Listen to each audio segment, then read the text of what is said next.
There is a town where the assembly line mentality does not exist, where craftsmanship is revered, where precision is a way of life.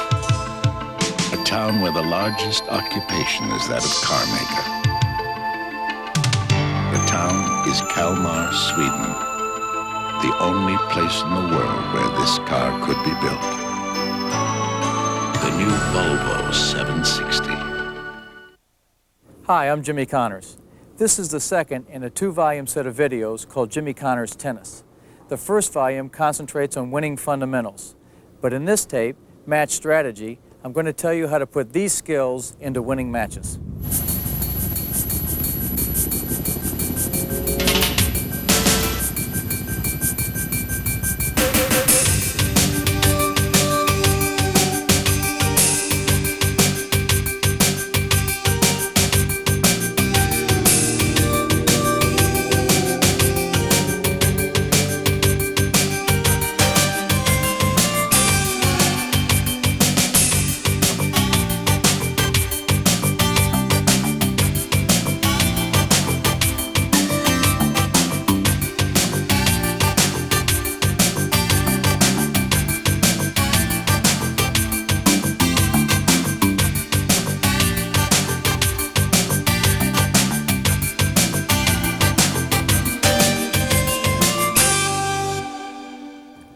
We're going to cover a lot of strategy in this tape. How to return serve, the more difficult touch shots, and one of your favorites. I'll talk about playing doubles.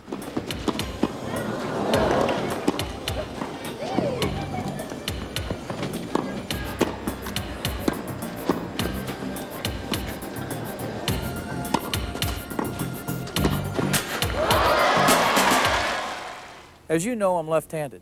I'll translate some of the shots for right-handers, but otherwise, you'll find reversing what I say quite easy.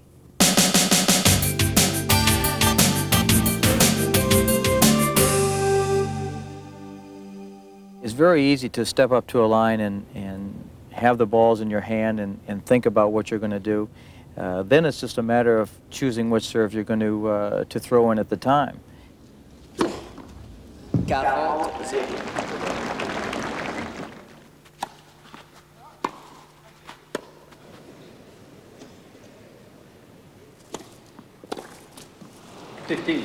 The flat serve is used to be more aggressive when you're really going to go for it. You're going to throw the ball up, throw it out in front of you, and as you lean into the ball, hit very squarely across the ball so that the ball comes through the court with much more pace. The spin serve, or the slice serve, is used in a different situation, which is to more or less take your opponent off the court, to open up the whole court for yourself so that you can take the advantage of hitting into an open space. The slice serve is not one used for a winner. It's one to just give yourself the advantage to hit into an open space and hopefully go ahead and win the point from there. The kick serve is mostly used to keep your opponent a little bit off guard, to mix it up a little bit so that he's not just standing there prepared to return either the flat serve or the slice serve.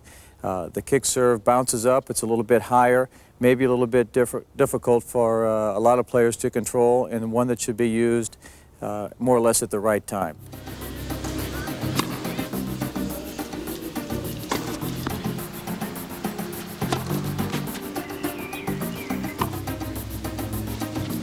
Now I'd like to show you the best way to go about making these work for you. The slice serve, for instance, as you know, you throw a little bit out to the left if you're left-handed and to the right if you're right-handed, so that as you do, your racket comes and brushes across the back of the ball so that as the ball leaves your strings, it's spinning in a motion to, as it hits the court, it continues spinning and continues on and goes away from your opponent. Well, as far as the slice serve goes, I don't think there's any better server in the game right now than John McEnroe, or maybe ever. I think he along with his serve and the way he moved and volleyed at the same time, could be one of the best serve and volley players of all time.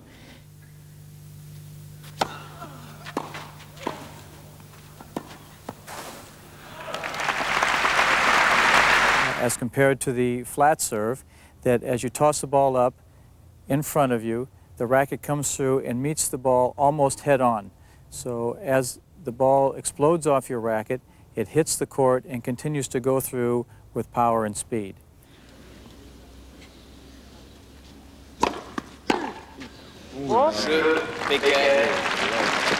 As compared to the kick serve now, which for me I throw a little bit to the right now, a little bit behind my head, so that as I do come up and meet the ball with my racket's coming from below the ball to the top, so that as the ball leaves my racket, it's spinning in a way that as it hits the court, the ball continues to bounce high and away. The kick serve is one that's really used a lot when you're growing up. The players you're younger, you're a little bit smaller, you haven't developed, so it's a serve that you use to really clear the net and make sure you get the serve in the box to start the point. But unfortunately, there's a player out there named Stefan Edberg who hasn't quite realized that yet, but he's also added a little bit more to that as far as making it one of the best serves in the game for him. He, on the other hand, has put a little bit more pace behind it and a little bit more spin on it to the point where it comes in more or less like a flat serve but has the bite of the kick serve on it. And with the way he moves in behind it and as big and as tall and as strong as he is, makes him one of the best serving volleyers in the game also. 15, When you're ahead, I would suggest that you really go for it a little bit more, so the flat serve would be the one that you would go to. It's a little bit more penetrating. It gives you the opportunity to take the initiative right off the bat so that you put your opponent under a little more pressure. When you're behind, the spin serve or the kick serve would probably be the one that you would use to maybe mix it up a little bit more, to catch your opponent a little bit more off guard, so that as you can work yourself into the point, you can get a little more accustomed to what he's going to do, the way he plays, and open the court up to your advantage.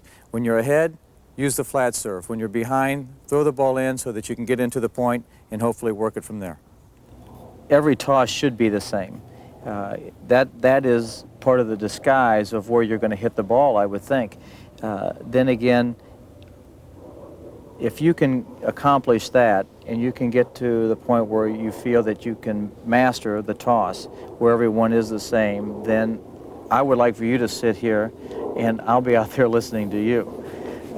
But everybody's toss is different. Some are high, some are low, some are a little bit further out in front, some are behind the head. It depends really on the kind of serve that you're going to go into.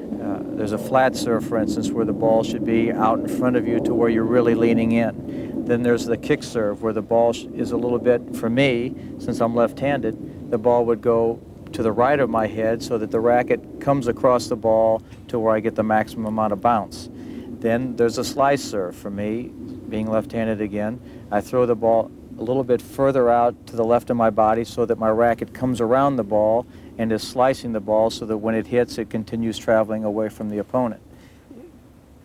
Throughout my whole career, I was very content with just throwing in my serve, so to speak, in quotes, unquotes, and letting the rest of my game take over from there.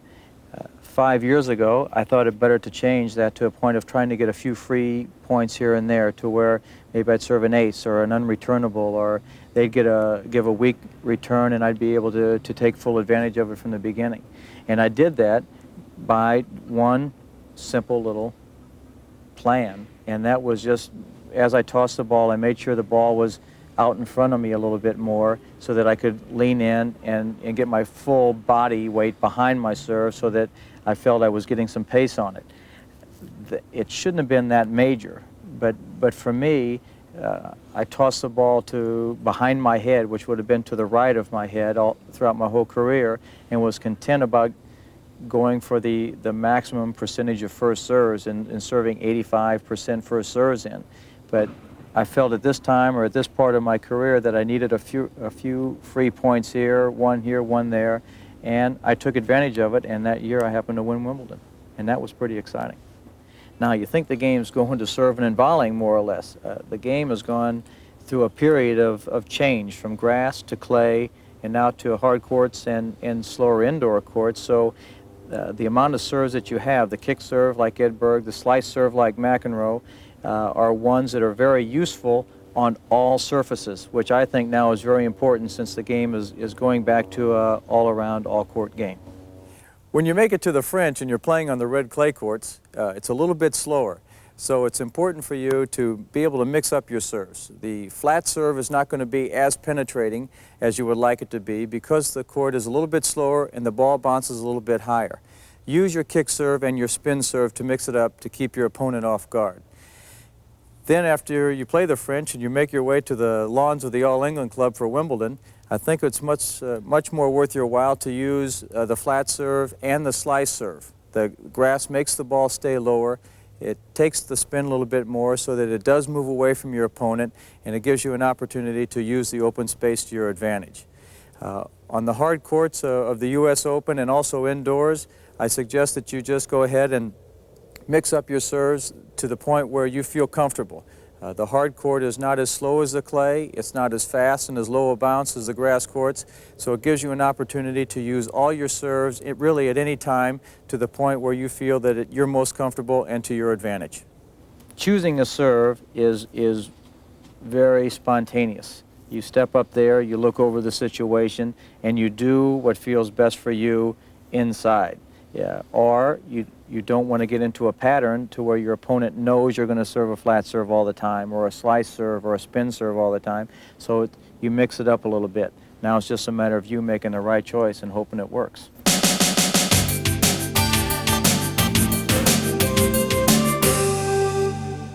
When you're waiting for the return of the serve, you're preparing yourself really for what's to come. What is to come?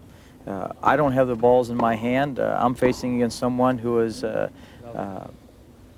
of the best servers in the game, or whatever they are. All I want to do is be prepared, or try to be prepared of what they're going to throw at me. That involves a number of things. I think most important is just being ready and being alert so that you're not afraid to jump on or to lean forward or to go forward and attack a ball no matter what they throw at you. Now, they're going to throw a slice serve or a spin serve or a flat serve or whatever it is. You just have to be prepared for it mentally and physically. And if you can do that, then whatever happens, happens. There's no real set program for returning the serve. It's just you against your opponent, your return against his serve, and let her go and see what happens.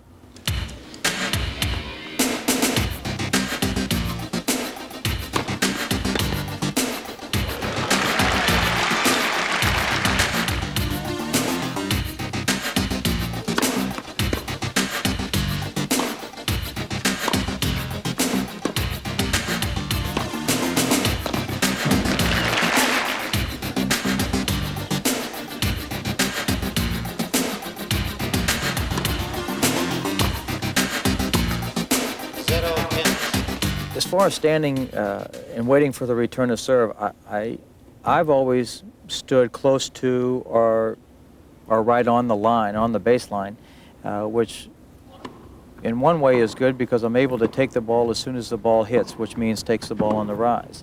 On the other hand, you're giving away that split second of maybe seeing the ball a little bit closer, a little bit clearer.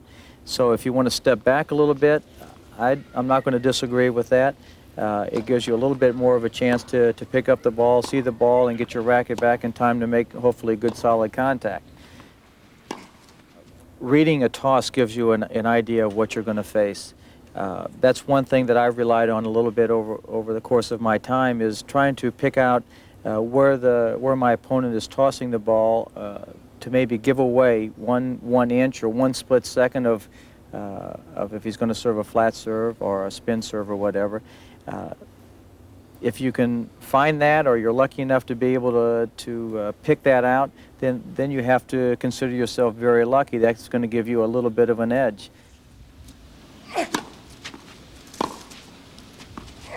The power in the return of serve comes from really just getting the racket back and bringing the racket through and making good, solid contact with a firm grip. The reaction time is so fast that to get the racket back and to say that you're going to put the ball here or put the ball there or hit it as hard as you want or whatever is very difficult to do.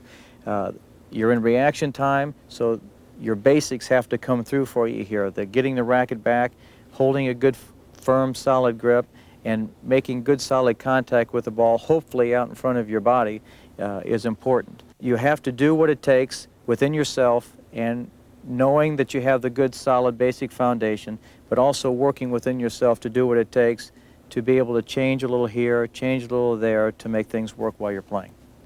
And if that doesn't work, can't help you.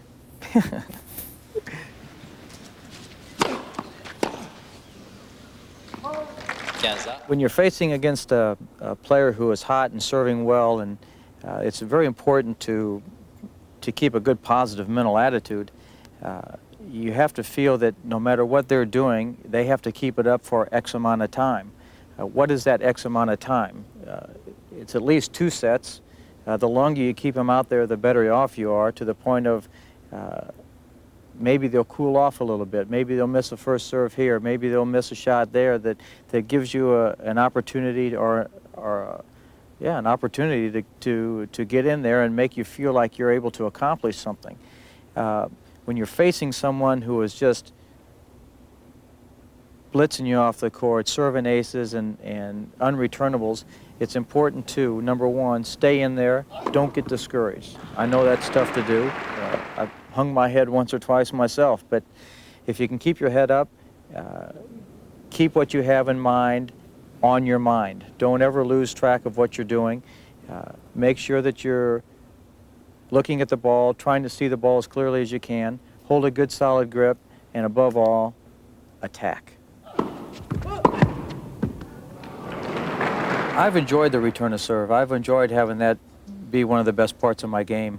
I learned that not by practicing it or going out and having a conscious mental note of really how I wanted to go about it, but I learned it on very, very fast varnished wood on a National Guard armory, and I had to attack the ball and take the ball on the rise as I do.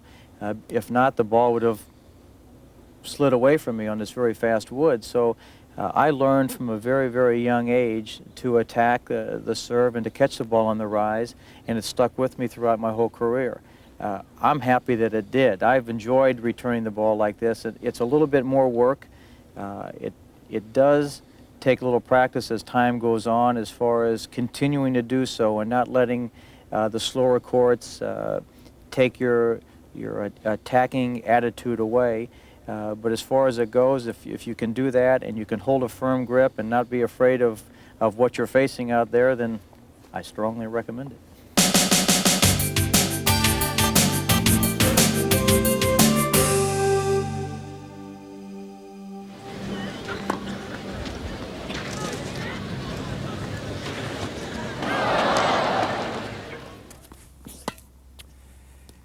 I use the drop shot to catch my opponent off guard. I take the racket back as normal, as I'm going to hit a ground stroke or an approach shot. At the last minute on the follow-through, I open my racket face a bit, so that as the ball leaves my strings, it has a bit of backspin on it and falls over the net with no pace. It's a difficult shot, one that requires feel and touch, but if you practice it, I know you can do it.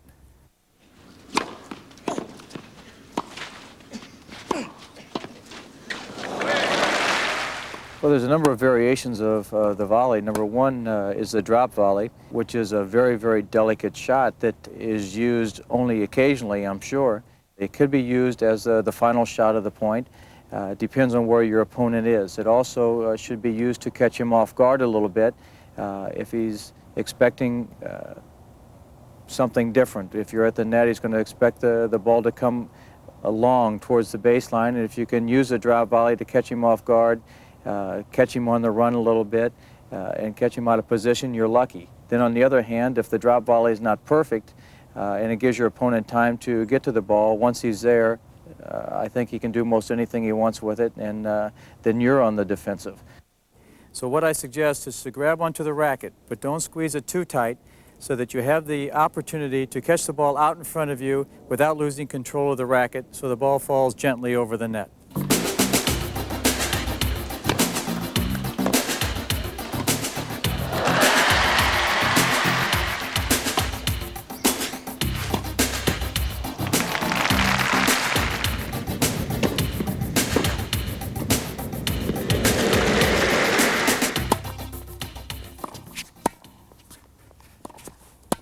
The lob volley is a very difficult shot. It's also a situation shot. If you're ever in need of a lob volley, this is what I recommend. One is to keep a very firm, solid grip on your racket, as you do on your volley. Make sure you catch the ball out in front of you. On the other hand, your racket position should be a little bit more open to create an angle so that when the ball leaves your racket, it's able to go with some pace over your opponent's head as they're coming into the net. It's a very difficult shot, as I said. It's also a shot that I do not recommend, but if you're ever in need of it, it's worth a try. Well, the half volley can be played from the baseline and moving into the net at the same time. It's a very difficult shot to play, especially if you're serving and volleying and the opponent gets the ball down low. You have to be able to catch the ball and play the ball over the net, get some good length on it so that your opponent can't take advantage of you. You're playing a half volley from the baseline is difficult because the ball comes deep. You're caught in the middle. You can't move in and take the ball out of the air. You can't move back and let the ball bounce and rise so that you can take the ball a split second later. So you have to more or less short hop the ball, whereas the ball is very low, and you have to come up on the ball so that you make sure you get some lift over the net and deep enough so that your opponent can't take advantage of you. Then again, on the approach, when you have to hit a half volley, you're moving in and the ball bounces, so your natural reaction is to, as you make contact, to pull up and to lift up on the shot, which does two things. One, you're either going to lift up to the point of pulling the ball down with your motion into the net, or two, you may lift up to the point of just not holding a firm enough grip on your racket to where the ball will sail past the baseline. If you hold the racket tight, if you try to stay low and move forward into the ball and continue moving forward to a good solid net position, I think you'd be a lot better off.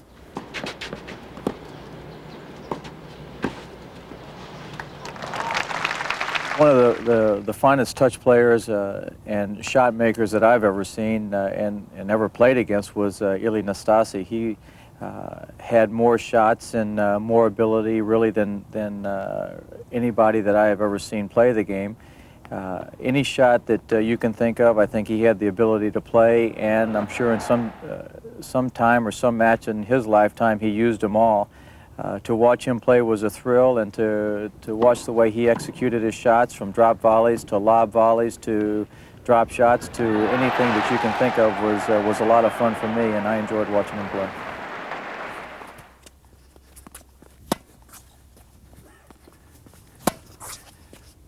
Okay, I use this shot, we'll call it the looper if you like, only occasionally, only when I'm out of position or the opponent hits a deep shot, or I need time to get back into position and be ready to play the rest of the point. It's used to change the pace a little bit, to maybe catch your opponent off guard, but more or less to get back in position, get ready to play the point the way you want to for the rest of the action. Two things happen when you play this little looper. One is you're going to drop your racket head so that when you come over the ball, remembering to follow through, you play with a little bit of topspin. Now as you do this, the ball is going to clear the net much higher. Also, when the ball bounces with the topspin, it's going to continue to bounce and then jump a little bit higher, which gives you a little extra time. Let's see if I can do it here. Not bad.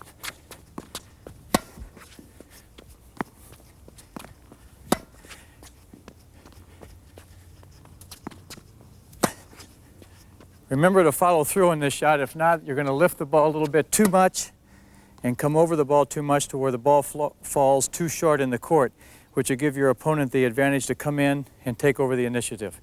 Remember to follow through and make sure to shoot for the baseline.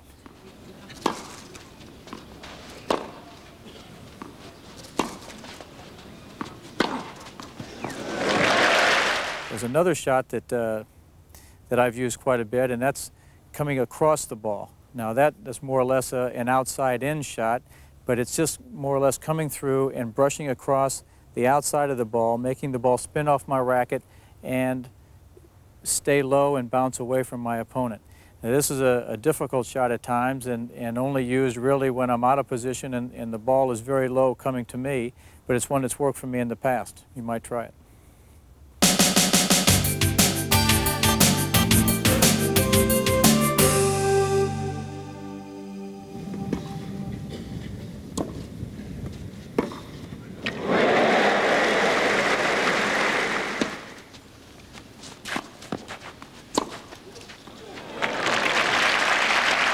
it's very difficult to hit time after time passing shots that are going to be perfect for a number of reasons. One, you're playing against a serve and volley player. He's always putting the pressure on you. He's getting to the net, so you're going to have to thread the needle, so to speak, time after time after time. Another problem with the passing shots is you're hitting the ball on the run most of the time. So a lot of things come into the view that you have to think about as you're hitting your passing shots. One, on the run, make sure that your racket is back and you're moving in a way that you're keeping your body low so that when you make contact with the ball, you're able to lift the ball over the net. Now, down the line, you're going over the high part of the net. Cross court, you're going over the low part of the net, but you're hitting into a greater amount of distance. So as you make contact and your follow through, make sure you lift the ball to the point of maybe putting a little bit of topspin on it so that you make sure that you're going to clear the net and also give your opponent not that much time to react. Ivan Lendl has another type of passing shot where he hits the ball very, very flat in a straight line, so to speak, and the ball's coming at a little quicker pace. It's difficult to read. It's difficult to get the jump on a passing shot like that, and you have to be very, very alert and feel that you can close in close enough to cut the ball off and make a good volley.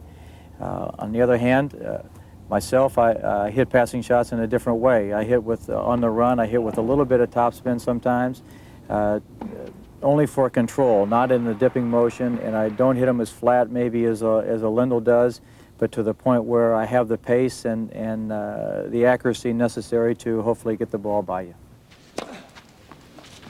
Maybe it's not the right idea to go for the winner on the first shot. Maybe the idea is to play the first shot, get him off guard a little bit, and then set it up for the second shot.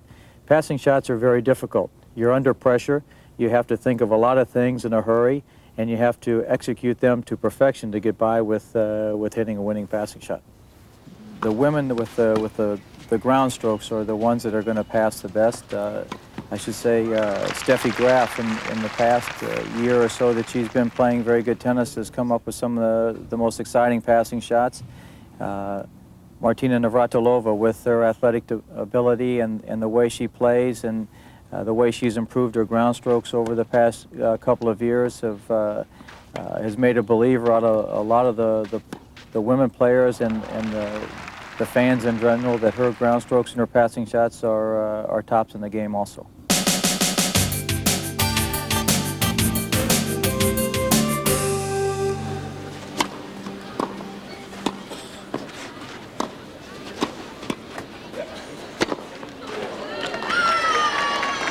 Doubles has come to the forefront in the last 5 years. The money's become very big, plus the amount of doubles teams and doubles players there are is really growing. To play doubles, I think you need a couple of very sure things. One is to be able to play with someone who you enjoy playing with, who you enjoy spending time with, so that your friendship can not only be off the court, also on the court, to where you can be able to read a little bit along the way what each other is going to do. If you can find someone like that, I think you're very lucky. As far as my doubles expertise, you may remember me as the one who served the ball and hit my partner Nastasi in the back of the head at Wimbledon a number of years ago. But doubles should be an enjoyable experience, one you can play at your own leisure. You have two sides, the serving side and the returning side. The server gets a high percentage of first serves in, gets to the net, and is aware and alert of what is to come. He also has a partner that is stationed near or around the net, hoping to be able to intercept the ball, hit it into the open court, and take advantage of any easy shots to come. The returner of the serve in doubles has one main objective, and that's to hit the ball firm enough and also keep the ball low enough to put the oncoming server in a defensive position. Now, he also has a partner that should be very alert and very aware of what is to come. Now, the net man on both sides, the returning side and the serving side, become vulnerable in a position like this as to hitting the ball at your opponent at the net is fair. Painful, but fair. So look for the high shot, hit it at your opponent or into the open court, and take your doubles seriously. You'll enjoy it.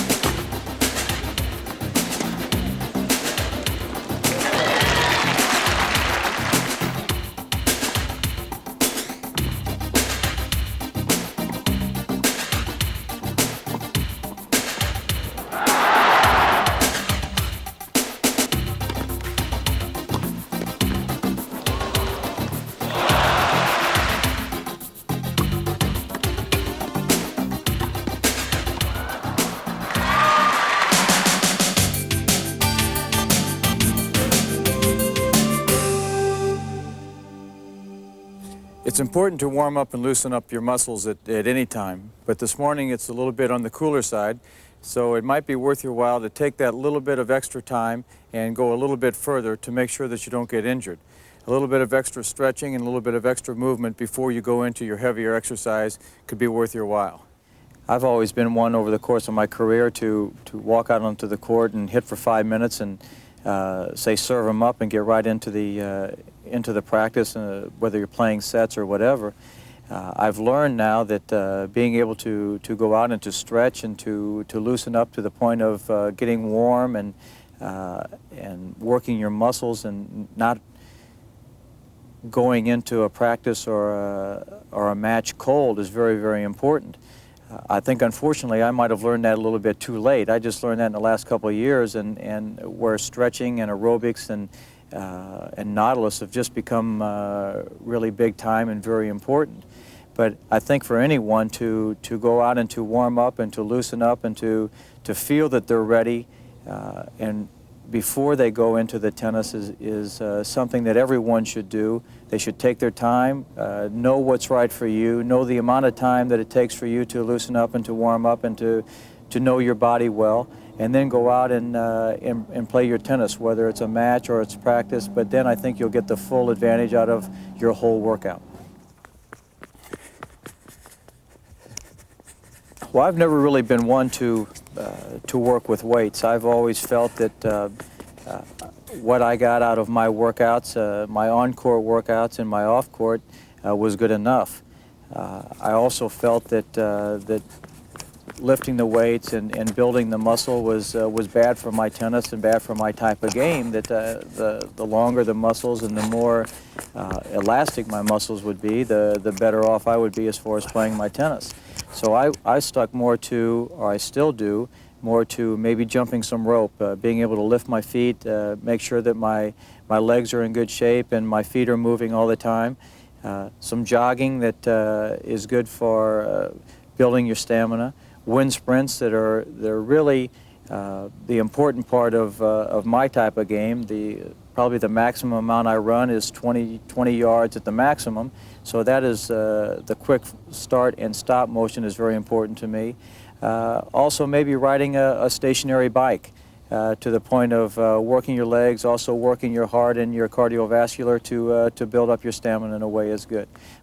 Working out in anything you do is really your own choice. You can change it daily, which is something that I do to avoid the boredom. I have drills that are good for my footwork on the court, where I run the lines to make sure that I'm picking up my feet, that I'm staying in good shape, and that I'm just working the whole court so that when I'm put in a situation, I feel that I have the ability to get to any shot that's played. Then again, I don't want to bore myself on my time off, so it's good to make a change here, a change there, maybe forget about working the court and do something else for a day or two, just to give your mind a rest, your body a rest, so that when you do go back and do what's good for you and what you think is the best for your tennis, that you're excited, your mind is right, and you can go about it with the right attitude. Practice is really where you learn the game. I think an hour to an hour and a half has always been plenty for me because I have put the maximum into my workouts and also got the maximum effect, which is once I finished playing for that hour and a half, I walked off and I felt complete, that I've gotten the maximum out of my workout that I can, and that's enough for me. Some guys go out, though, and have the ability to stay for 4 or 5 hours and practice and work in that time. For me, that's not good. I feel that I would waste too much time over the course of a 4 or 5 hour workout. So for me to go out and to play for an hour and a half, get the most out of it, play the way I was taught, and then be able to do other things was very important. The reason I like this drill is because it puts me in match conditions. I place my opponent in one spot, and there I'm directing my play.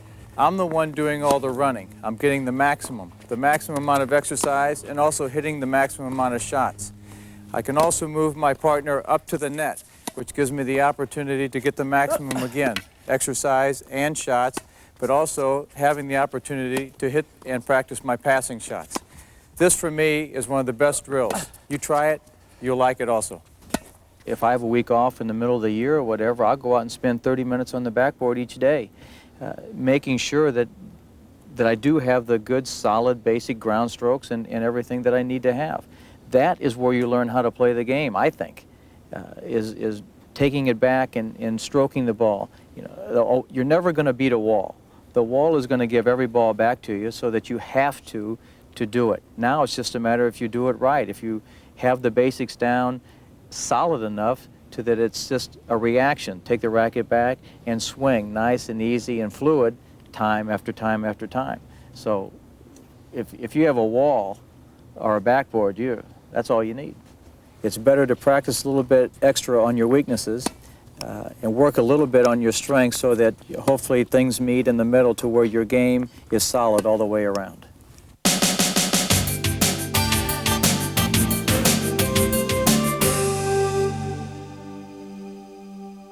As you know, there are many different rackets, from mid-size to oversized. They also run in a different price range, from the lower end to the top quality racket.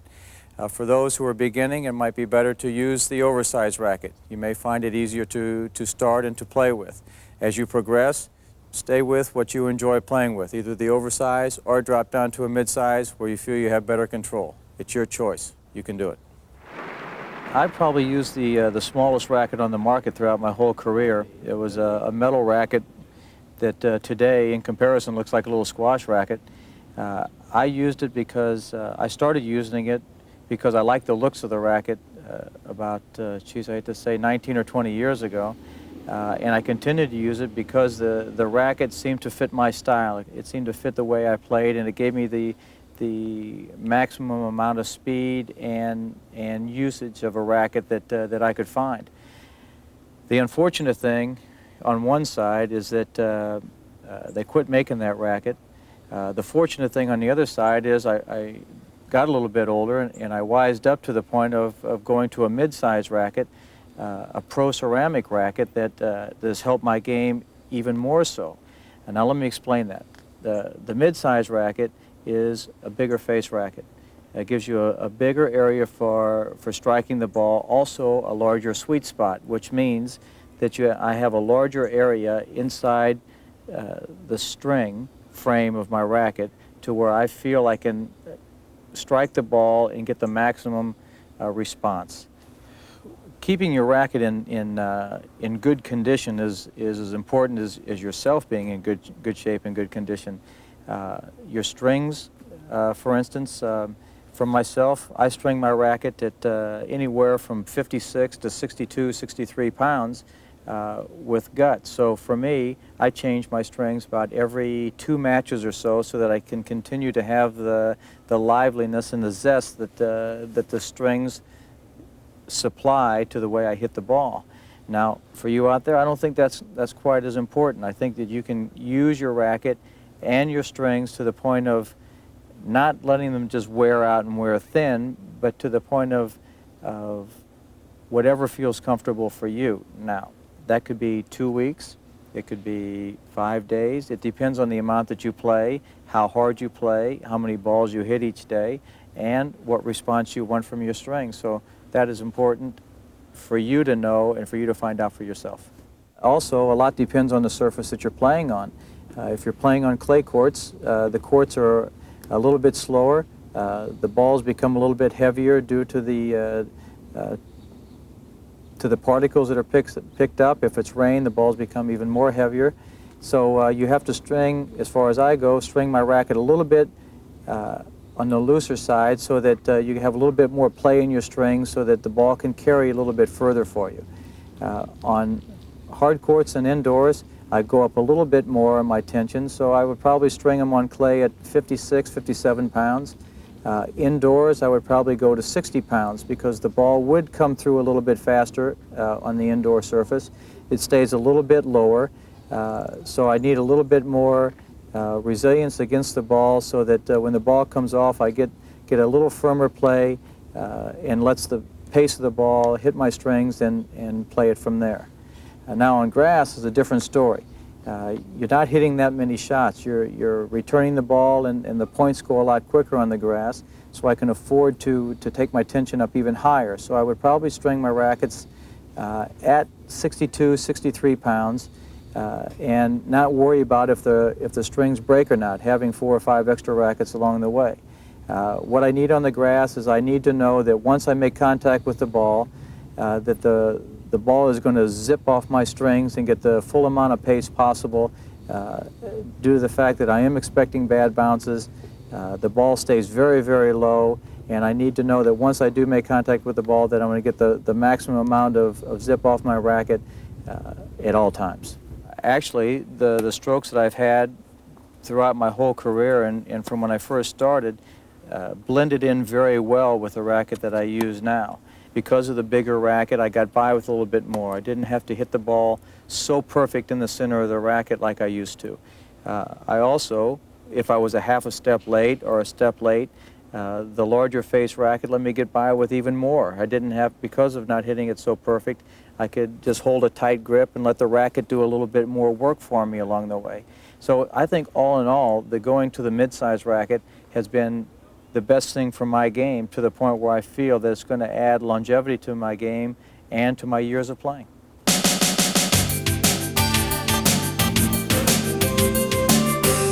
Every time I step onto the tennis court, I play as if it's the finals of the U.S. Open or a Wimbledon or any major event around the world. When you walk out for a match, you have 5 minutes in the warm-up, and within that 5 minutes, one can tell more or less what is the strengths and the weaknesses of your opponent. You don't have that much time, so you have to kind of catch on quick or use the first game or two of the match to as a feeling process, more or less like the first or second round of a boxing match, where a lot of jabs are thrown, but really you're feeling out your opponent. You're not going to go in for the knockout punch right off the bat. Within these first couple games, and including the warm-up, you should get a pretty good idea and a view of what is to come over the course of the match, and you should be able to adjust your game accordingly. A lot of times over the course of my career, I would choose to receive, where I felt that would give me an extra game to warm up. My opponent's serving, and if I'm lucky enough to start off fast and break his serve off the bat, then I feel that I'm in the driver's seat more or less right away. Lately, I've begun to serve first now, to where I feel that if I jump off to a lead, I'll hold my serve, then I'm a game advantage all the time. As it gets later on into the set, say 4 games to 3 or 5 games to 4, there's a little bit more pressure on my opponent to hold his serve so that he can stay in the set a little bit longer. There are a number of styles that one faces as he plays over the course of years and years, or over the course of a lifetime. One is the serve and volley player, and how you handle that.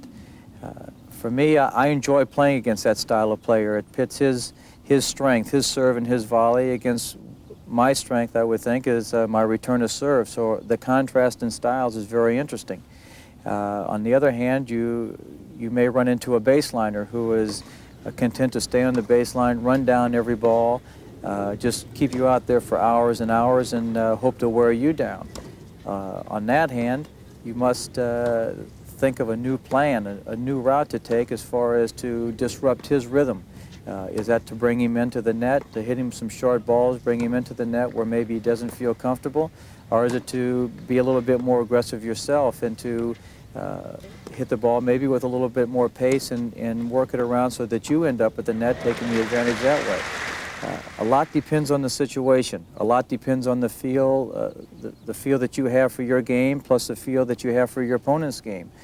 Maybe it's better to use both plans in the same match to mix it up so that you can maybe keep your opponent off guard a little bit. I've been very lucky over the course of my career that I haven't had any real major injuries. I've had a few injuries here, a few there that have kept me out of the game for a short period of time, but not any that have been devastating to my career. No matter what level you're playing at right now, whether you're a beginner, you're an intermediate, or you're an advanced player, please don't play injured. It's not worth it. take the time, heal correctly, then go back and play your tennis. You'll not only play better, but you'll feel better about yourself. It's very important just to keep the court in your mind, to be able to go and to strike the ball firmly and have the confidence to go for your shots and not worry about anything, your opponent, where he is, his position on the court, and most important of all, the court's not going to move. It's going to stay right where it is. So have the confidence, go for your shots, and it should be okay. There's two things that can happen when you're on the court. One, you're going to win, or two, you're going to lose, and neither one is really that drastic.